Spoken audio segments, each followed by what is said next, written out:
graça e paz sobre a tua vida. Precisamos compreender a vontade de Deus. E será que temos entendido? Será que compreendemos a nossa missão, compreendemos a vontade do Pai e entendemos na realidade o que temos que fazer e o seu desejo com relação às nossas vidas? Precisamos entender essa vontade. E não só entendermos e compreendermos, mas abandonarmos nossa religiosidade e vivermos de maneira que expressemos o conhecimento dessa vontade. A vontade de Deus é que todos sejam salvos, mas para que todos possam conhecer a salvação, conhecer a verdade, conhecer a vontade de Deus, precisamos ver que somos os responsáveis por revelar essa vontade ao mundo. Nós temos que entender isto. Nós precisamos entender isso e é fundamental entender.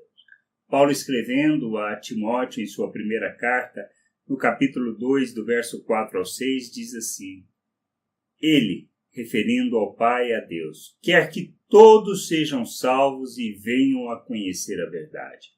Pois existe um só Deus e uma só pessoa que une Deus com os seres humanos, o ser humano Cristo Jesus, que deu a sua vida para que todos fiquem livres dos seus pecados. Esta foi a prova, dada no tempo certo, de que Deus quer que todos sejam salvos. O que nós vemos e o que nós podemos observar?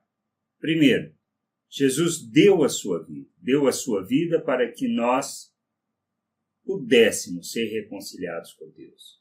Além de dar, para que a vontade do Pai fosse conhecida, fosse possível e realizada, é que todos os homens, todas as pessoas chegassem ao conhecimento dessa verdade e que todos fossem salvos. Isso é algo que não podemos negar, isso é algo indiscutível. Mas qual é nosso papel? Qual é a importância da nossa vida nesse contexto? Nós não podemos pensar simplesmente que, estando nós salvos, está resolvido a questão, e isso não é verdade. Isso não é a vontade do Pai. Esse não é o seu desejo. Por quê? Porque Ele nos chama para o seu reino, Ele nos chama para participar da sua glória, Ele nos dá da sua vida. Nós somos templo, morada do Espírito Santo. O Espírito Santo nos conduz na vontade do Pai. Ele nos faz lembrar todas as palavras de Jesus Cristo. Mas precisamos conhecer, precisamos compreender quais são essas palavras, quais são as promessas, qual o propósito, qual a razão do nosso viver. E precisamos entender isso. Fomos chamados não simplesmente para sermos salvos, mas fomos chamados para revelarmos Deus ao mundo. Sermos seus imitadores como filhos amados. Isso está em Efésios 5, no versículo 1. E precisamos entender isso.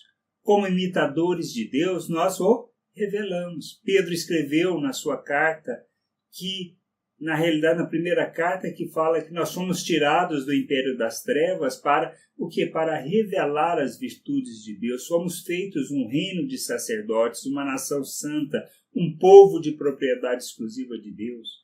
Entendendo isso, lembrando dessas palavras, nós entendemos que a maneira das pessoas alcançarem e conhecerem a salvação é quando nós cumprimos a nossa missão, nós andamos de modo digno da vocação, nós revelamos Deus, manifestamos sua graça, seu amor e sua compaixão, e temos que entender isso, compreender essas coisas.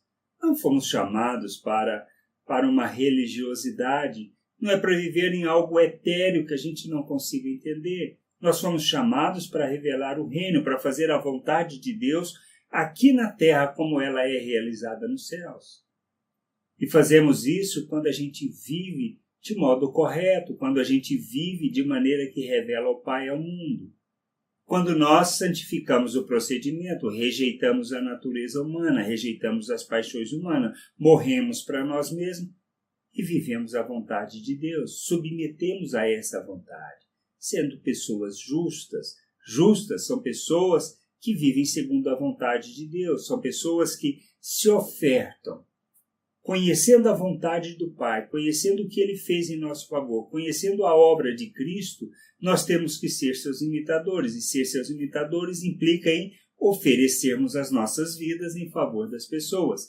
E o oferecer em nossas vidas em favor das pessoas implica em santificarmos o procedimento, rejeitarmos todo aquilo que vem da natureza humana, que faz parte da natureza humana, porque nós fomos libertos do domínio do pecado, fizemos e morremos com Cristo na cruz. No batismo nós expressamos e confessamos publicamente que morremos para a natureza humana e decidimos ser discípulos, seguidores de Jesus. E para ser seguidor de Jesus, ou ser seus imitadores, nós precisamos negar a nós mesmos, tomar a cruz e segui-lo. Esse é o evangelho que temos que viver. O evangelho que temos que viver é imitarmos Deus. E imitarmos Deus implica em fazer da nossa vida uma oferta em favor das pessoas. Nós precisamos entender isso. Temos que compreender que essa é a vontade de Deus. Essa é a verdadeira expressão de amor em favor das pessoas. Não de alguns, não daqueles que nós gostamos, mas de todos. Assim como Cristo morreu por todos, a nossa vida é para ser ofertada a todos, para que todos conheçam o Pai. Do mais bonzinho, daquele mais chato, daquele mais enjoado, daquele que nos perturba, daqueles que praticam bullying com relação a nós. Isso que temos que entender. Nós estamos aqui para revelar a misericórdia, a graça e o amor de Deus, as virtudes do Pai. Por isso, o fruto do Espírito que foi derramado em nossas vidas, nos concedido, é para revelarmos Deus. É amor, paz, longanimidade, mansidão, amabilidade. Então, isso que nós precisamos entender. Isso é que faz revelar Deus ao mundo. Que a gente possa entender isso. Que a gente possa compreender essas coisas e nos sujeitarmos ao Pai. Graça e paz sobre a tua vida. Amém.